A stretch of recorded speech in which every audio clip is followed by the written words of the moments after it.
এই বাচ্চাটির পড়ালেখা করার অনেক ইচ্ছা, কিন্তু তাদের বাড়ির অবস্থা ভালো না হওয়ার কারণে এই বয়সে তাকে বাধ্য হয়ে একটি হোটেলে কাজ করতে হয়। প্রতিদিন সে হোটেলে কাজে যাওয়ার আগে একটা স্কুলের বাইরে দাঁড়িয়ে দেখতো স্কুলের স্যার কিভাবে পড়াচ্ছে, কিন্তু স্কুলের হেডম্যান তাকে সেখান থেকে তাড়িয়ে দিত। একদিন হোটেলে কাজে যাওয়ার সময় বাচ্চাটি হোটেলে এক টুকরো পেন্সিল পায়। বাচ্চাটির পড়ালেখা করার এত ইচ্ছে যে সে পেন্সিলটি উঠিয়ে পাশে একটি দেয়ালে লিখতে শুরু করে, কিন্তু তখন একটি ব্যক্তি এসে তাকে বকা দিয়ে সেখান থেকে তাড়িয়ে দেয়।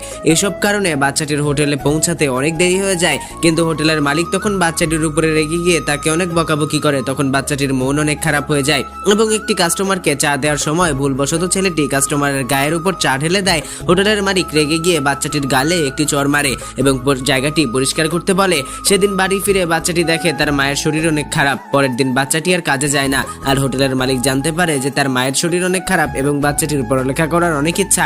সে বাধ্য হয়ে হোটেলে কাজ করে। এইসব জেনে হোটেল মালিকের অনেক খারাপ লাগে এবং সে বুঝতে পারে একটি বাচ্চাকে দিয়ে কাজ করানো ঠিক নয়। এরপর সে নিজের ছেলের সঙ্গে বাচ্চাটাকে স্কুলে ভর্তি করিয়ে দেয়।